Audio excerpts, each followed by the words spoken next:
Bonjour, aujourd'hui on va parler de l'identité au sens large dans les mangas, qui fait suite à la vidéo sur Megumi mais je vais pas parler que de Megumi. Je vais parler de Megumi, je vais parler d'Ichiro de Bleach et je vais parler de l'identité de manière plus large et comment c'est mal pris en compte dans le manga.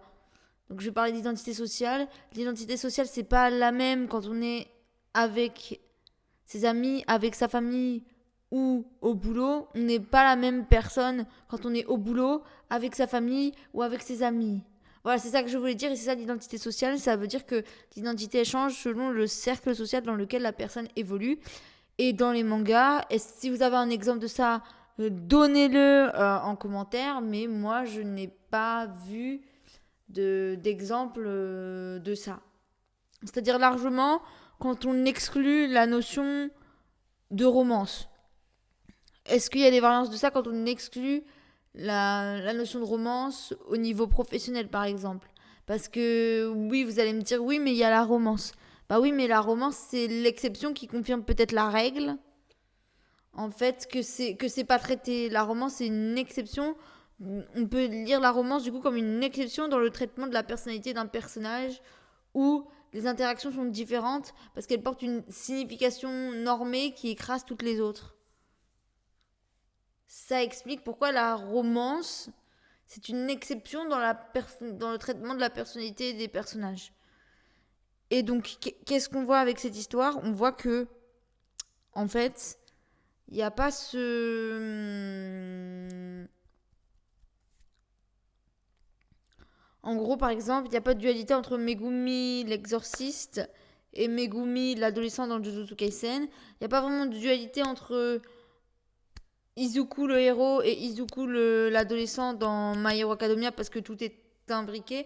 En fait, à force de tout imbriquer dans la vie des personnes et d'imbriquer le scénario principal dans la vie des personnes, il n'y a pas de profondeur parce que les scénarios secondaires et principaux sont tellement imbriqués qu'on n'arrive plus à les différencier. Donc l'histoire perd en profondeur et les personnalités perdent en profondeur vu qu'il n'y a pas différentes personnalités pour les scénarios secondaires et une autre personnalité pour les scénarios principaux qui s'imbriquerait qui serait dans des cercles sociaux différents et qui s'imbriquerait.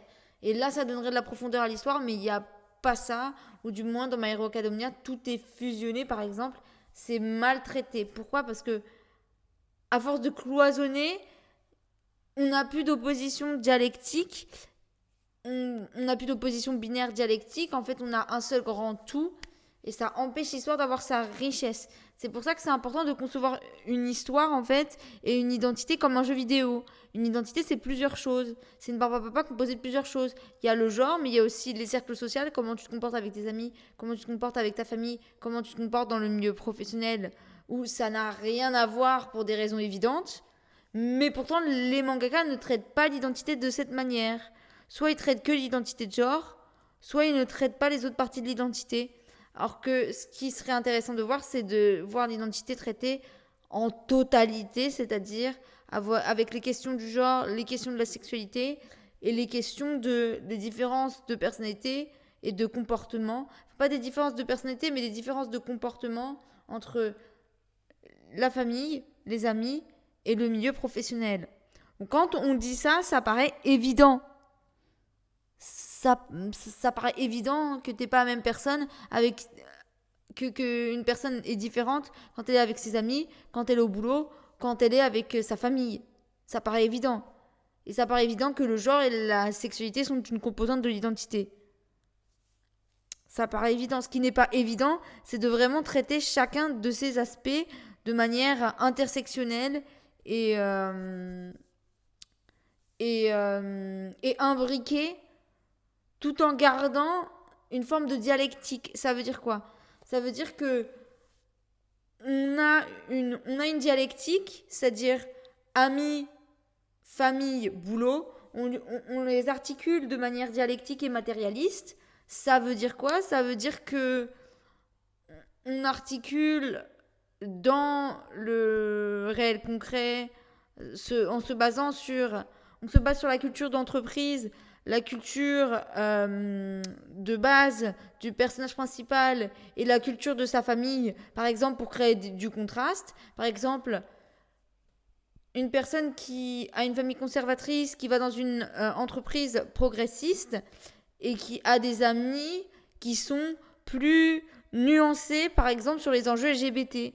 Et donc, il y a pas. Ces trois nuances de politisation, en fait, ou qui sont plus nuancées sur les enjeux progressistes et pas sur les enjeux LGBT, mais sur le progressisme, par exemple, le féminisme en général. C'est-à-dire qu'on a trois nuances de politisation des environnements et on a trois nuances d'opinion d'environnement à travers lequel un protagoniste doit naviguer. Et en fait, culturellement, ces environnements, ils s'opposent. Les conservateurs, ils sont plutôt genre catholiques, tradis, ils valorisent la fertilité et le mariage. Les centrismes, ils sont plutôt libéraux, ils disent tu fais ce que tu veux. Et il y a l'entreprise progressiste qui dit en fait grosso modo les droits des travailleurs sont importants, la non-discrimination des personnes, des femmes et des minorités au travail, c'est important, et qui pose la question des normes et qui disent t'es pas obligé de suivre les normes et qui propose un autre code vestimentaire et une autre façon de s'habiller par exemple qui est plus progressiste au sens où par exemple les vêtements sont dégenrés au travail et donc il y a une possibilité d'expérimentation alors que dans le cercle où tu fais ce que tu veux faire ce que tu veux ça veut pas dire que tu vas pas être jugé par la partie conservatrice par la partie de centre droite du cercle d'amis qui va ensuite se battre avec la partie du centre gauche, ce qui va créer un clivage centre droit centre gauche dans le cercle amicaux de centre qui est au centre sur l'échiquier politique et qui est pluriculturaliste sans forcément ou qui est pluriculturaliste sans forcément tolérer toutes les cultures. Alors que là, dans l'entreprise, il y a une tolérance pour toutes les cultures, il y a une dégenrage du coup des uniformes de travail, et donc il y a une forme de... Il y a des nouvelles expérimentations d'organisation du travail aussi, parce qu'on est dans genre une scope où les gens ils sont à la fois... en gros, les gens ils sont à la fois salariés et propriétaires des biens de production. Et donc, il y a un rapport qui est progressiste au genre au travail et au travail aussi. C'est-à-dire que en gros, c'est la partie progressiste. Et on voit bien qu'il y a trois nuances. Il y a conservateur, centre et progressiste. Où là, il y a un discours de normes, il y a un discours, en fait, dans les milieux progressistes, en fait, ce qui se passe, contrairement aux milieux libérales, c'est qu'on reconnaît qu'il y a des contraintes. En gros, les milieux de gauche, ils reconnaissent qu'il y a des contraintes normatives qui formatent les individus. Et donc, la question, c'est pas est-ce qu'on est libre de faire ce qu'on veut, c'est est-ce que la liberté peut cohabiter avec le déterminisme ? C'est vraiment ça la véritable question quand on est de gauche, c'est la liberté peut-elle cohabiter avec le déterminisme de quelque nature que ce soit. Et il y a deux manières de résoudre ça. Soit, oui, la liberté peut cohabiter avec le déterminisme, mais du coup, on est plutôt dans quelque chose de révolutionnaire, dans quelque chose de plus mainstream, où on considère que, oui, il y a des limites, par exemple, qui sont liées au corps, qui se traduisent en inégalité sociale, et que, on peut mettre en place des mesures compensatoires, mais ce sera des soins palliatifs, quoi. Et pas quelque chose de curatif. Et il y a les féministes qui pensent que la liberté ne peut pas coexister avec le déterminisme, et donc c'est le féminisme révolutionnaire. Et le féminisme révolutionnaire, il veut renverser les normes de la société qui pèsent sur les minorités, dont les femmes et les personnes LGBT, pour permettre l'émancipation des minorités, des normes dominantes qui ont été instaurées par les hommes cisgenres, en gros. En gros, il y en a en gros, soit on considère que le déterminisme, il peut coexister avec la liberté, et dans ce cas, on s'accommode de la nature, et on a ce qu'on appelle une fatalité dialectique, c'est-à-dire que la nature s'articule de manière fatale avec la culture. Et il y a une interaction, mais il y a aussi il y a une dynamique d'interaction-soumission. Alors que de l'autre côté, ça veut dire quoi une dynamique d'interaction-soumission? On admet une interaction, mais on pense que la culture se soumettra toujours à la nature. Donc il y a une dynamique d'attraction-soumission. Alors que de l'autre côté, il y a une dynamique de remise en question, de répulsion concrète du déterminisme, puisque le déterminisme, qu'il soit social ou qu'il soit biologique, c'est une entrave à la véritable liberté et à l'expression du libre arbitre des individus. Et donc ça crée un courant révolutionnaire qui pense qu'il faut abolir tous les déterminismes, que ce soit par des moyens techniques, par des compensations sociales ou par la déconstruction des normes sociales. En gros, d'un côté, on voit le déterminisme comme quelque chose dont il faudrait s'accommoder. De l'autre, d'un côté, on voit le déterminisme dans quelque chose comme quelque chose dont il faudrait s'accommoder, qu'il faudrait accepter pour être réellement libre. Et de l'autre, on dit que la véritable liberté, c'est pas s'accommoder des déterminismes. Au contraire, c'est les remettre en question parce que leur nature même empêche l'expression de la liberté. C'est deux philosophies totalement différentes. Et c'est deux implications totalement différentes. Parce que d'un côté, on rejette les normes. De l'autre, on essaie de s'accommoder aux normes et de les articuler avec la culture. D'un côté, on cherche à articuler culture et nature. De l'autre, ce qu'on remet en question, c'est la réification d'une nature qui rigidifie et détermine la culture. L'enjeu n'est pas tant de nier la nature, c'est de nier le caractère déterministe de la nature et de dire que le déterminisme biologique, c'est une interprétation déterministe de la biologie et ce n'est pas une connaissance biologique basée sur une épistémie solide. Ça veut dire quoi? Ça veut dire que on considère que la connaissance n'est pas vrai ou faux, un savoir n'est pas vrai ou faux, c'est une connaissance faillible, produite par des humains faillibles avec des sens faillibles, susceptible d'être interprété de plusieurs manières. Donc quand on considère que la connaissance humaine est faillible et que les sens humains sont faillibles et donc que l'observation empirique est limitée par la fiabilité et la falsifiabilité des sens humains, ça veut dire quoi la fiabilité? Ça veut dire que on prend en compte dans la création de sens, de connaissances empiriques,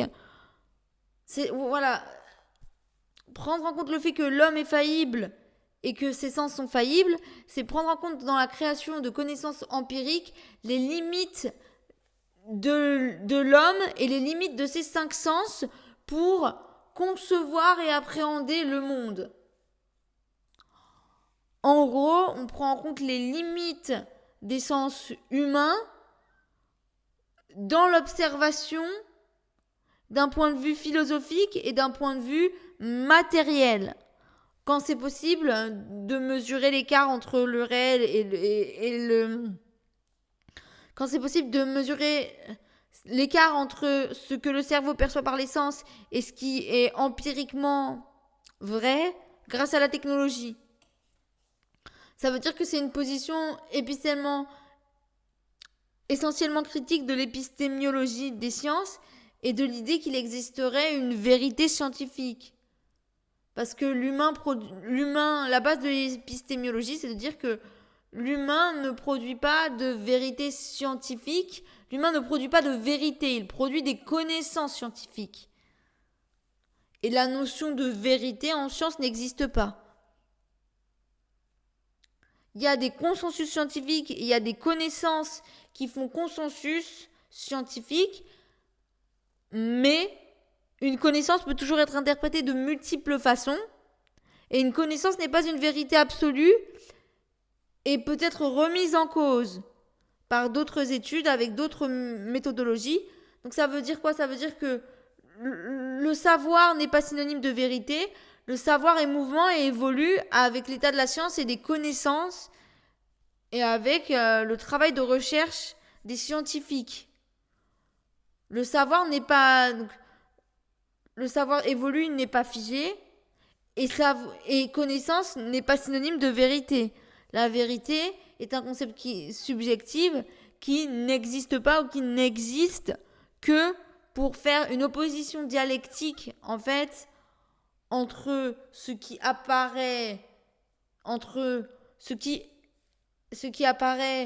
être une interprétation valable de la connaissance et ce qui apparaît ne pas être une interprétation valable de la connaissance, mais c'est subjectif.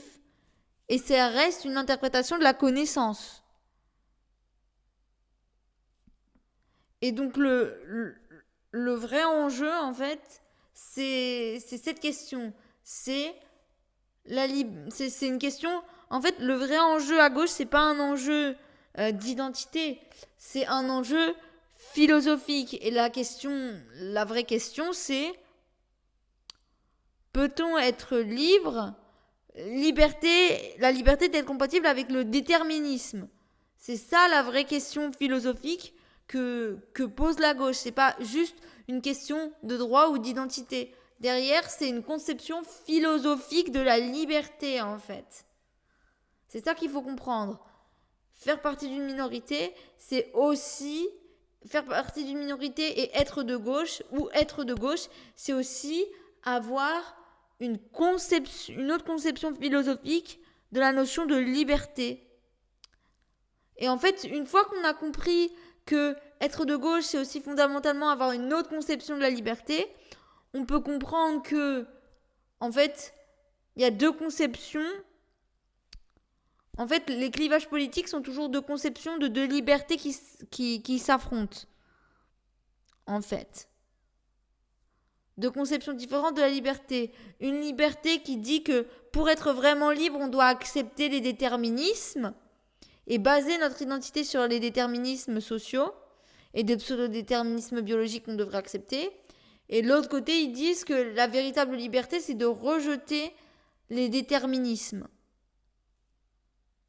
Bon. Et ça, c'est encore basé sur une opposition dialectique nature-culture de Lévi-Strauss, je crois. Que c'est lui qui a inventé cette opposition, mais qui est datée parce qu'on peut constater que, en fait, liberté et déterminisme ne s'opposent pas, ils interagissent, se renversent et s'attirent. Comme des aimants pour se rencontrer et exploser. Donc on en revient à l'identité. Qu'est-ce que ça veut dire ? Ça veut dire que la question, c'est plus être une femme ou la question, c'est plus être une femme, être un homme. La question, c'est plus... Oui, le meilleur exemple pour ça, c'est l'identité de genre. La question, c'est pas est-on un homme ou est-on une femme ? C'est la question, c'est va-t-on laisser la perception que la société a de notre corps figer notre destin ou allons-nous écrire notre propre destin en nous battant contre cette conception figée, contre cette... Voilà, c'est ça. La vraie question, c'est pas... La vraie question n'est pas être un homme ou être une femme, c'est allons-nous laisser la représentation qu'a la société de notre corps à cause de nos organes génitaux nous enfermer dans un destin ou allons-nous écrire notre propre destin en opposition à ce destin tout tracé ? Ça n'a rien à voir, ce n'est plus une question, c'est pas seulement une question de genre, c'est une question de libre arbitre et de déterminisme. C'est-à-dire que la transidentité, ce que c'est vraiment, ce n'est pas qu'une question de genre, ce n'est pas juste se sentir homme ou se sentir femme, c'est choisir ou pas de être cis ou trans, c'est choisir ou pas de laisser son corps dicter la perception que les autres ont de nous et un destin tout tracé, un avenir tout tracé dans la société. C'est se laisser dicter son métier, se laisser dicter le nombre de personnes avec qui on va être en relation amoureuse. C'est se laisser dicter la couleur des vêtements qu'on va porter. C'est se laisser dicter, en fait, le fait de se marier. C'est se laisser dicter... c'est se laisser dicter toutes les acceptations sociales, en fait. C'est se laisser dicter sa vie. être cis en fait. En fait, philosophiquement, ça veut dire quoi être cis? Être cis, philosophiquement, c'est laisser sa vie être dictée par la perception que la société a de son corps. C'est ça, être cis. Et pourquoi? Parce que ça nous convient. Parce que ça convient aux personnes cis. Et être trans, fondamentalement, c'est réécrire sa propre histoire en s'opposant à la représentation que la société a d'une personne à cause de son corps. C'est ça, fondamentalement, être trans. C'est pas juste une question de genre, c'est une question de conception philosophique du rapport entre liberté et déterminisme. Et c'est ça que peu de personnes trans et cis, peut-être, sont arrivées en termes de raisonnement philosophique. C'est-à-dire que être trans, c'est pas seulement être un homme, être une femme ou être une personne non binaire. C'est être dans une position philosophique où on remet en cause le déterminisme biologique et le déterminisme social qui enchaînent des personnes à un destin tout tracé à cause de la forme de leurs organes génitaux. C'est remettre en cause sa place dans la hiérarchie sociale et la rigidité de cette hiérarchie sociale entre hommes et femmes quand on est une personne transbinaire et remettre en cause la binarité quand on est une personne trans non binaire. C'est une position philosophique qui remet en question la viscosité de la conception ancrée du genre occidental. Et c'est un positionnement philosophique qui remet en question le fonctionnement même de la société et ses hiérarchies. La question qu'on peut se poser, c'est aussi d'aller plus loin dans en gros, dans une perspective matérialiste. Ce que j'essaie d'expliquer, c'est que la société fonctionne sur une hiérarchie qui, d'après Christine Delphi, dans une perspective matérialiste, le genre précède le sexe au sens où la hiérarchie homme-femme précède les rapports de classe dans la production au sens marxiste. Ça veut dire quoi? Ça veut dire que le patriarcat a précédé la création des rapports de classe tels qu'on le connaît aujourd'hui dans le capitalisme. Parce que le genre a précédé le sexe. En fait, le genre précède le sexe d'après Christine Delphi. Ça veut dire que le patriarcat précède et a construit le capitalisme. Et que ce n'est pas le capitalisme qui a créé le patriarcat. C'est le patriarcat qui a créé le capitalisme. Pour le mettre justement au service de la norme patriarcale. Et pas l'inverse. C'est ça que ça veut dire le genre précède le sexe. Et comment ça se traduit concrètement? Ça veut dire que la hiérarchie homme-femme précède la hiérarchie prolétariat-bourgeois dans les rapports de production. C'est ça qu'elle voulait dire, mais en moins marxiste. Moi, j'essaie d'utiliser les outils d'analyse du marxiste pour essayer d'expliquer. Je peux l'illustrer avec un peu l'exemple de... En fait, l'idée, c'est d'expliquer en quoi le genre précède le sexe et donc en quoi remettre en cause la viscosité, le caractère ancré du genre, c'est remettre en cause le fonctionnement même de la société patriarcale et capitaliste. Et donc, c'est une position philosophique de critique du déterminisme socio et biologique, et de la notion même de déterminisme biologique. Voilà, et on peut matérialiser ça de manière matérialiste, en remettant en cause la hiérarchie, en permettant une fluidité, comme Beauparty l'a fait dans Transfuge de sexe, en voyant si un homme trans peut faire une ascension de la classe femme à la classe homme, ça remet en cause les caractères figés des rapports hiérarchiques de genre, et ça remet en cause le déterminisme social du genre, où la hiérarchie serait figée et les identités visqueuses et ancrées. Et donc ça remet en cause le fonctionnement même de la société, et c'est pour ça que les conservateurs ont peur du genre. Mais je m'écarte un peu des mangas pour dire que non, être trans, c'est pas une question d'identité, c'est une question de positionnement philosophique dans le monde. Plus que d'identité même, je dirais. Autant que d'identité de genre. Et donc revenons à mon manga. Pourquoi c'est important ça ? Parce que ça permet de dépeindre l'identité comme quelque chose, non pas d'ancré, de monolithique et de situé socialement, mais de fluctuant, diasporique et révolutionnaire. Qu'est-ce que ça veut dire ? Qu'est-ce que je veux dire par là ? C'est que quand on montre que la notion de famille, la notion de professionnel et la notion de personnel, la notion de famille et d'amitié, ça peut être transversal, on remet en cause les normes de la société. Par exemple, quand on ne cloisonne pas le perso et le pro, on remet en cause les normes de la société. Quand on ne cloisonne pas l'amitié et l'amour, quand on a une conception fluide de l'amitié, parce que on est inscrit dans des relations polyamoureuses, par exemple, et qu'on a une conception qui mélange l'amour et l'amitié, des rapports relationnels, parce que on est dans des relations polyamoureuses, on remet en cause en fait des frontières entre des identités ancrées, l'identité d'ami et l'identité d'amant, avec la notion même de sex friend ou d'amitié avec bénéfice. Et c'est là où ça remet en cause le fonctionnement de la société qui est basé sur un cloisonnement, en fait, entre l'amant, l'ami et le travailleur. C'est basé sur un cloisonnement. Sauf que ce cloisonnement, il peut être perçu par certains travailleurs comme schizophrénique, parce que certains travailleurs sont des amis et des amants également. Bah oui, tu peux être un travailleur, avoir des amis et des amants.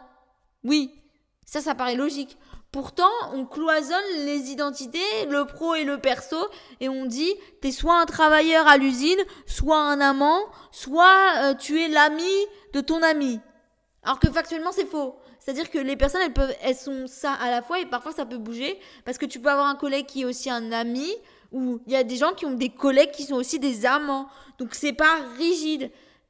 Et ce qui est intéressant, c'est la rigidité entre l'amitié et l'amour, parce que ça, elle est maintenue par des normes qui sont vraiment... En fait, ce qui est queer, c'est pas tant de briser les normes pro-perso, parce que ça, tout le monde mélange parfois, c'est briser l'amitié et l'amour en ayant des relations polyamoureuses et donc en ayant une conception fluide et imbriquée de ce que c'est d'avoir une relation amicale et une relation amoureuse, et de ne... Parfois, il y a des personnes polyas qui ne font même plus la différence. Et ça, c'est révolutionnaire parce que c'est deux identités ancrées qui ne s'opposent plus d'un point de vue dialectique et se mélangent et perdent de leur viscosité à cause de la dilution et de la déconstruction d'une norme sociétale en préalable. Donc on voit bien que les identités ancrées et visqueuses sont liées à, du coup, des normes sociales, et que donc, du coup, la queerness a une forme de culture diasporique, vu que soit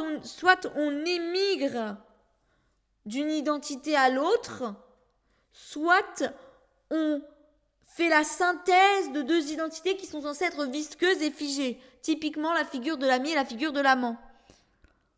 Et donc, ça prouve que pour lutter contre l'ethno-nationalisme, il faut arrêter d'avoir une vision d'ancrée de l'identité, il faut arrêter de sacraliser la notion de racine, parce que cette notion de racine, elle est instrumentalisée par les conservateurs ethno-nationalistes pour, en fait, pour faire avancer des projets identitaires et racistes et xénophobes. Mais comment est-ce qu'on applique ça concrètement en manga ? Qu'est-ce que ça veut dire en manga ? Parce que oui, là je parle beaucoup de politique, de remise en question des normes sociales, mais qu'est-ce que ça veut dire en manga concrètement ? Ça veut dire que ça permet de politiser davantage des histoires en utilisant cette juxtaposition entre une conception fluide des identités en questionnement et diasporique, où l'identité est un chemin de migration vers le fait de devenir quelqu'un de meilleur ou vers soi-même, et que notre identité évolue constamment, à une identité ancrée qui serait figée. Ça permet d'opposer deux conceptions du monde, d'articuler les identités des personnages de manière différente en montrant qu'elles ne sont pas figées. L'ami peut devenir l'amant, il n'y a pas forcément de frontière entre l'amitié et l'amour. Comme ce qu'on peut voir avec le polyamour, il n'y a pas forcément de frontière réelle ou ressentie entre l'amitié et l'amour, selon le type de relation que les personnes entretiennent entre elles.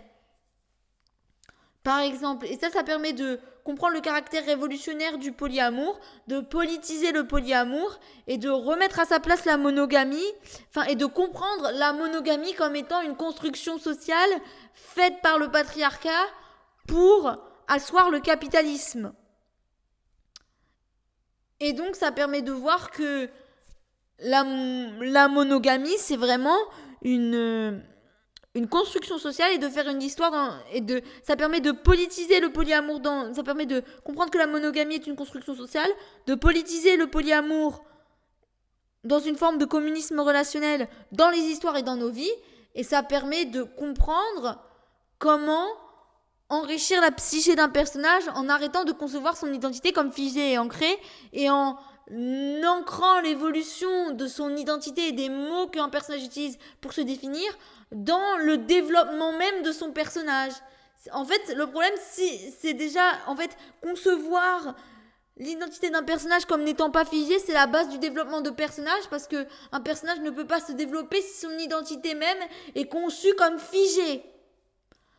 Donc, avoir une conception révolutionnaire et queer et diasporique de l'identité comme une migration, comme un chemin qu'il faudrait apprécier au lieu de regarder et de lorgner sur la destination, philosophiquement, ça permet un bien meilleur développement de personnages, ça permet une bien meilleure politisation de l'histoire, et ça permet de remettre en cause les normes sociales et de créer des satires de bonne qualité avec des personnages bien développés.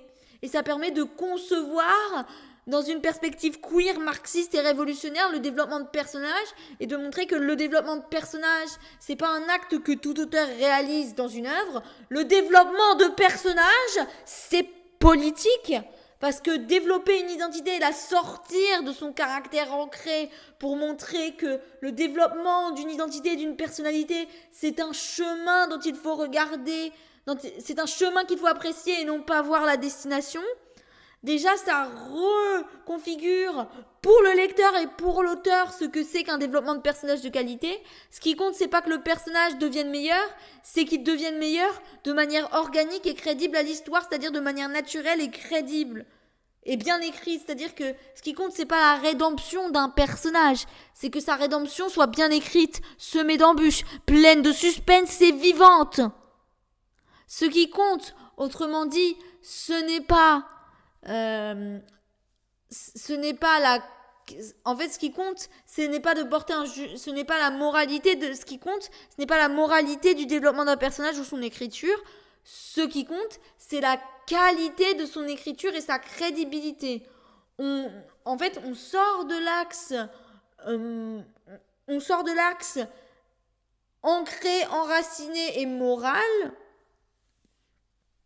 où la valeur, ça va être la rigidité de l'identité et une forme de consistance qui n'est en fait pas une forme de consistance, vu que il faut pas confondre cohérence et consistance et enfermement identitaire dans une cage identitaire dont on ne remet pas en question. Parce que le questionnement, le doute sur sa propre identité, c'est toujours enrichissant, même si ce doute ne change pas notre perception de l'identité. Et donc il ne faut pas confondre consistance et persistance, et il ne faut pas confondre consistance, persistance et enfermement identitaire. Et donc,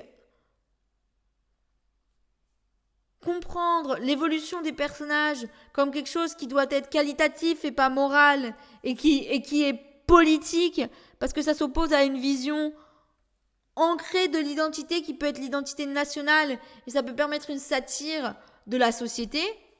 Par exemple, en gros, on peut faire une satire de la xénophobie en prenant d'un point de vue matérialiste le concept d'État-nation et en montrant que c'est l'État-nation qui crée le nationalisme, qui nourrit lui-même la xénophobie, et en proposant un modèle alternatif à l'État-nation dans un livre d'anticipation. Ça permet en fait de développer des personnages dans une optique pluriculturalisme ou avec des parcours diasporiques et de migration, pour l'ancrer de manière politisée contre l'ethnonationalisme, tout en remettant en cause le fonctionnement politique de la géopolitique même du XXIe siècle. Et ça permet une satire intéressante. C'est quoi le rapport entre l'État-nation, le racisme et la xénophobie? Est-ce qu'on peut avoir un autre modèle que l'État-nation qui ne nourrisse pas la xénophobie? Et surtout, ça veut dire quoi être français? Est-ce qu'on peut vraiment être français et ne pas être raciste? Ou c'est justement être français qui fait de nous des personnes racistes, puisqu'on considère que l'étranger vient ronger les racines de notre identité française, au lieu de considérer les apports des autres cultures comme un enrichissement de la culture française et pas comme un effacement de la culture française? C'est ça la question. Pourquoi les autres cultures viennent menacer notre culture française? Pourquoi considérer les autres cultures comme de potentiels parasites qui effaceraient la culture française et pas comme un enrichissement de la culture française? Pourquoi considérer l'identité française comme figée? Avec peut-être une analyse pourquoi le concept de Nouvelle France dérange et c'est quoi le lien entre la notion d'État-nation et de racisme avec un focus sur l'ethno-nationalisme. Ça peut être une super nouvelle turbo de gauche ou pas forcément de gauche, mais qui fait une satire intéressante de la société et qui se pose les bonnes questions et qui prend pas le fait d'être français pour acquis. Parce que à force de prendre l'idée de dire oui, être français, c'est être né en France et ne pas être issu d'une génération d'immigrés, on se pose plus la question, mais c'est quoi? Est-ce qu'on adhère vraiment aux valeurs de la France? Est-ce que les valeurs de la France, elles sont vraiment appliquées comme on voudrait qu'elles soient appliquées? Et pourquoi est-ce qu'on n'adhère pas aux valeurs de la France? Ou plutôt, est-ce que le problème c'est vraiment les valeurs de la France ou la manière dont elles ne sont pas appliquées et dont elles sont utilisées pour tordre le fonctionnement du système français et de la démocratie? La question, c'est pas aime-t-on vraiment la liberté, l'égalité, la fraternité et la solidarité? Liberté, égalité, fraternité. Qui n'aime pas la liberté, l'égalité, la fraternité? La question, c'est pas qui. C'est pas est-ce qu'on n'aime pas les valeurs de la France, c'est est-ce que les valeurs de la France sont dévoyées au service d'un idéal réactionnaire? Ou alors est-ce que les valeurs de la France sont réellement appliquées au service d'un idéal progressif? Ou les valeurs de la France sont elles-mêmes seulement appliquées et applicables en pratique? C'est-à-dire la question, c'est pas de questionner l'idéal, c'est bien d'avoir un idéal, mais la question c'est les Français font-ils vivre l'idéal français correctement? Et qu'est-ce qu'on pourrait faire pour faire vivre concrètement les valeurs françaises efficacement, sans exclure les minorités de préférence? Et que solidarité, ce soit pas juste une décoration, mais le socle d'une vraie cohésion nationale multiculturelle. Bon, je crois que je vais m'arrêter là.